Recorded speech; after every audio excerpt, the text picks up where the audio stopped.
Hello everyone.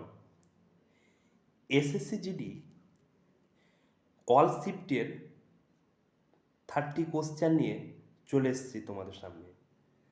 29শে February first shift এবং second shift, third shift, fourth শিফটের GK analysis নিয়ে চলে এসেছি এই ভিডিওতে, যা এসএসসি জিডি ক্যান্ডিডেটদের কাছে খুবই একটি গুরুত্বপূর্ণ এবং ইম্পর্টেন্ট একটি ভিডিও হতে চলেছে।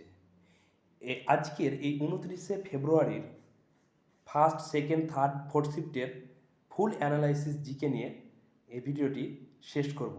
তাই ভিডিওটি তোমরা শেষ পর্যন্ত দেখবে, তাহলে আগামী মার্চের 7 তারিখ পর্যন্ত যাদের এক্সাম রয়েছে তারা একটি ধারণা পেয়ে যাবে জিকে সম্পর্কে। তাই বেশি কথা না বাড়িয়ে আমি প্রশ্ন উত্তরে চলে যাচ্ছি। প্রথম প্রশ্ন হচ্ছে 1 নম্বর, বিহু কোন রাজ্যের উৎসব? অসম। বিহু হচ্ছে একটি অসমের উৎসব।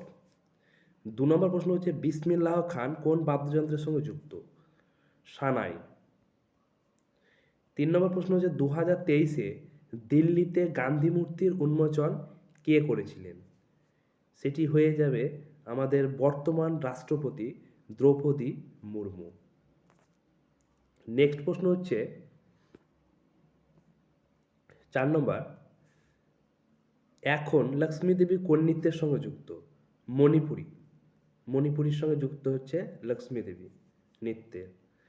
5 নম্বর প্রশ্ন হচ্ছে পর্যায় সারণীতে মোট শ্রেণী সংখ্যা কত? 18টি। পর্যায় সারণীতে মোট শ্রেণী সংখ্যা 18। নেক্সট প্রশ্ন হচ্ছে অমৃত দিবান ট্রফি কোন খেলার সঙ্গে যুক্ত? অমৃত দিবান ট্রফি কোন খেলার সঙ্গে যুক্ত? ব্যাডমিন্টন।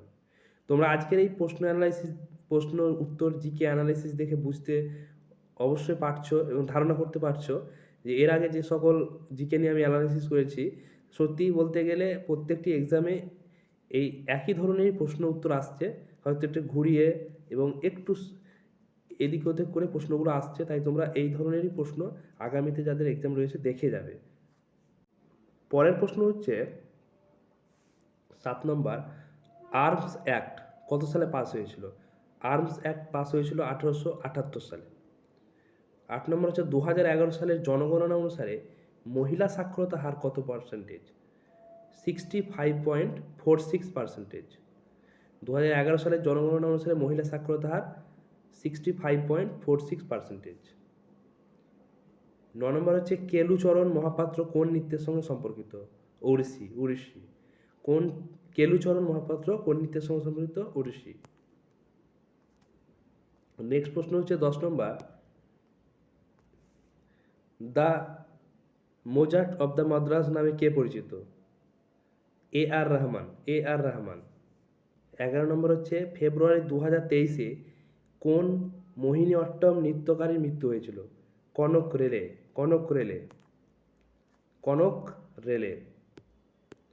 12 নম্বর প্রশ্ন হচ্ছে R&AW এর বর্তমান অধ্যক্ষ কে? রবি সিনহা। R&AW এর বর্তমান অধ্যক্ষ হচ্ছে রবি সিনহা। পরের প্রশ্ন, অর্পণা গোপাট কোন খেলার সঙ্গে যুক্ত? অর্পণা গোপাট হচ্ছে ব্যাডমিন্টন খেলার সঙ্গে যুক্ত। 14 নম্বর প্রশ্ন হচ্ছে 2011 সালের জনগণনা অনুসারে খ্রিস্টান ধর্মের জনসংখ্যার শতকরা হার কত? 2.3%। 2011 সালের জনগণনা অনুসারে খ্রিস্টান ধর্মের জনসংখ্যার শতকরা হার 2.3%। 15 নম্বর প্রশ্ন হচ্ছে 2011 সালের জনগণনা অনুসারে ভারতের শহরের জনসংখ্যার শতাংশ কত? 31.16%। 31.16%। 16 নম্বর প্রশ্ন হচ্ছে কলামণ্ডল কল্যাণী কুট্টি আম্মা কোন নৃত্যের সঙ্গে সম্পর্কিত? মোহিনীঅট্টমের সঙ্গে যুক্ত হচ্ছে কলামণ্ডল কল্যাণী কুট্টি আম্মা, এই মোহিনীঅট্টম নৃত্যের সঙ্গে যুক্ত রয়েছে। 17 নম্বর প্রশ্ন হচ্ছে বৈশাখী উৎসব কোন রাজ্যে পালিত হয়? হরিয়ানা। বৈশাখী উৎসব পালিত হয় হরিয়ানা। এটি যেমন বৈশাখী উৎসব হরিয়ানায়, তেমনি প্রত্যেকটা রাজ্যের উৎসবগুলো তোমরা দেখে যাবে, তাহলে আগামীতে তোমরা এক্সামে অবশ্যই পেয়ে যাবে। 18 নম্বর প্রশ্ন হচ্ছে যক্ষাগণ কোন রাজ্যের লোকনৃত্য?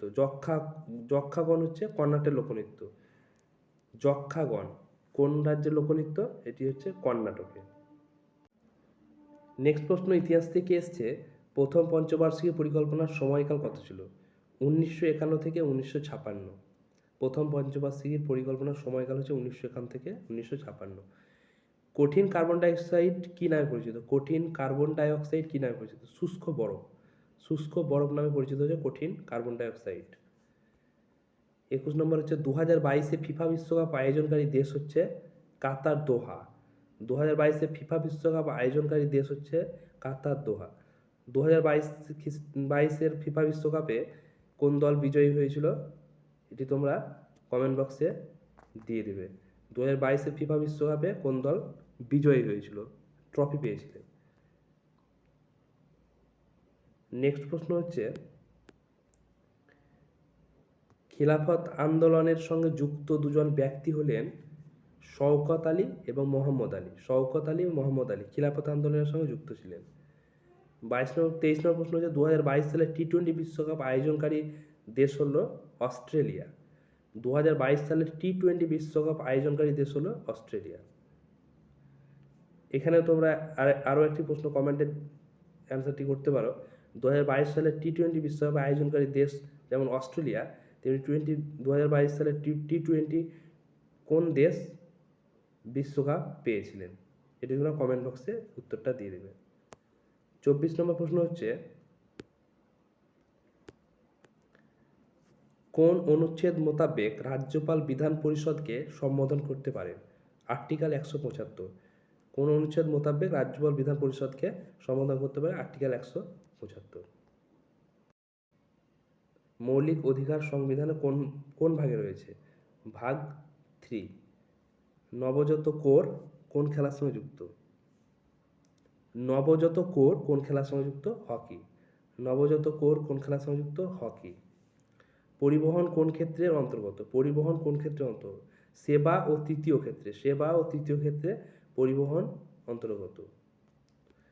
নেক্সট প্রশ্ন হচ্ছে 28 নম্বর, FICCI এর প্রতিষ্ঠাকাল হলো 1927। FICCI এর প্রতিষ্ঠাকাল হচ্ছে 1927। ভারতরত্ন কাকে দেওয়া হয়েছিল? লতা মঙ্গেশকর এবং ভূপেন হাজারিকা। লতা মঙ্গেশকর এবং ভূপেন হাজারিকাকে দেওয়া হয়েছিল ভারতরত্ন। আলেকজান্ডার কবে ভারত আক্রমণ করেছিলেন? 326 খ্রিস্টপূর্বাব্দে আলেকজান্ডার ভারত আক্রমণ করেছিলেন। আজকের মতো আমি 29 ফেব্রুয়ারির first shift, second shift, third shift, fourth শিফটের যত কটা কোশ্চেন আমি কালেক্ট করতে পেরেছি, অ্যানালাইসিস করে তোমাদের সামনে তুলে ধরলাম। পরবর্তীতে আমি চেষ্টা করব যতগুলো পরীক্ষা রয়েছে, এক্সাম রয়েছে, 7 তারিখ পর্যন্ত আমি প্রত্যেকটি এক্সামের অ্যানালাইসিস দেওয়ার। তাই তোমরা এই ভিডিওটি শেষ পর্যন্ত দেখার জন্য ধন্যবাদ, এবং এই চ্যানেলের সঙ্গে জুড়ে থাকবে সাবস্ক্রাইব করে, তাহলে তোমরা প্রত্যেকটি এক্সামের ধারণা এই চ্যানেল থেকে পেয়ে যাবে। ধন্যবাদ।